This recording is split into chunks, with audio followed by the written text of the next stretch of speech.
పత్రికా సోదరులకు నమస్కారం.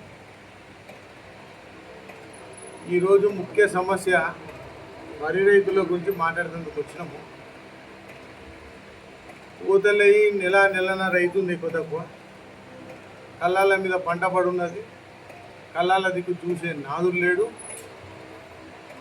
మళ్ళా తరలి ఇచ్చాలి అంటే మళ్ళా రైస్ మిల్లర్లు ఈరోజు క్వింటాల్కి 10 కిలోలు తీస్తా, 7 కిలోలు తీస్తా అంటున్నారు. దీని గురించి పట్టించుకునే నాదులు లేడు. మొత్తం సొసైటీ వ్యవస్థ నిర్వీర్యం అయిపోయింది. ఈరోజు తరలించాలి అంటే సంచులు లేవురా నాయన అనుకుంటే సంచులు తెచ్చుకుంటే అమాలు లేరు. అమాలు వచ్చిండ్రా నాయన అంటే ట్రక్కులు లేవు. ఇవన్నీ ఉండి లాస్ట్లో రైస్ మిల్కి పోతే రైస్ మిల్ దగ్గర కిందికి దింపుతందుకు 2 రోజులు 3 రోజులు టైం తీసుకుంటున్నారు. బ్లాక్మెయిల్ చేస్తున్నారు రైతుల్ని. ఇంత కడత ఇంత తీస్తామో ఒప్పుకోరా అంటున్నారు. ఏం చేయాలి రైతుగా? రైస్ మిల్కి పంపించిండు. ఇప్పుడు వెనకకి రావాలి అంటే మళ్ళీ ఇవన్నీ ఖర్చులు. మళ్ళా ఇక సరే అని రైతు ఒప్పుకునే పరిస్థితికి వచ్చింది. దీని గురించి ప్రభుత్వం అన్నా కానీ ఎవరు పట్టించుకుంటారు? లోకల్ ఎమ్మెల్యే ఎక్కడ దిక్కులేని పరిస్థితి. అగమ్య గోచరంగా ఉంది రైతు పరిస్థితి. ఇది కాక ఇప్పుడు కొత్తగా సంచుల మీద కూడా పైసలు తీసుకుంటున్నారంట.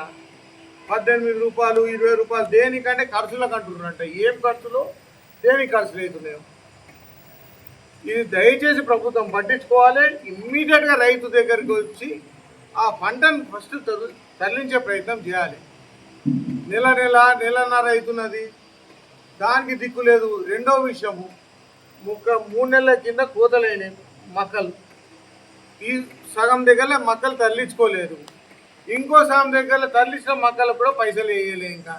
ఇంకా పైసలు అకౌంట్లో పడలేదు. రైతు పరిస్థితి ఇట్లున్నది.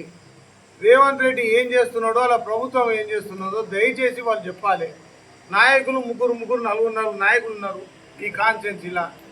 ఏ నాయకుడికి ఏం పట్టింపు ఉన్నది, ఎవరు పట్టించుకుంటున్నారు అని చెప్పి మీ ముంగట అడుగుతున్నా.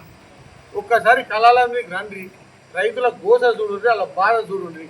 ఎండలు చిన్నగా లేవు, అడవి పదార్థున్నాయి. రైతులకు ఎంతో ఘోరాలు నడుస్తున్నాయి. ఎవరు పట్టించుకోకపోవడం కరెక్ట్ కాదు. దయచేసి ప్రభుత్వం కూడా ఇమ్మీడియట్గా స్పందించి, వ్యవసాయ శాఖ మంత్రి ఉన్నాడు, వ్యవసాయ శాఖ మంత్రి ఇమ్మీడియట్గా స్పందించి ఈ రైస్ మిల్లర్లకు ఇమ్మీడియట్గా చెప్పి ఆ వడ్లంతా ఇమ్మీడియట్గా తరలించుకొని వాళ్ళ రైస్ మిల్లర్ తరలించుకుంటే కొంచెం రైతు మళ్ళీ రిలాక్స్ అవుతాడు. ఈరోజు పరిస్థితి చాలా బాధగా ఉన్నది. దీని గురించి ప్రభుత్వం స్పందించాలని చెప్పి కోరుకుంటున్నా. ఇట్లనే కంటిన్యూ అయితే వారం చూస్తాం, వారం తర్వాత రోడ్ల మీద ఎక్కుతాం. బీజేపీ తరఫున పెద్ద ఎత్తునగా ఆందోళన కార్యక్రమాలు చేపడతామని చెప్పి మా రైతు అధ్యక్షుడు కూడా వచ్చిండు. కాబట్టి రైతు అధ్యక్షుడు సమక్షంలో మీటింగ్ అయింది ఆల్రెడీ. దీని గురించి మాట్లాడినాము. అతి త్వరగా ఇక జరగబోయే కార్యక్రమం గురించి ఇమ్మీడియట్గా ప్లాన్ దిశ నిర్దేశం చేస్తాము. ఇక ఇమ్మీడియట్గా ప్రభుత్వం స్పందించాలని కోరుకుంటూ ఈ అవకాశం ఇచ్చినందుకు అందరికీ పేరు ధన్యవాదాలు. జై శ్రీరామ్.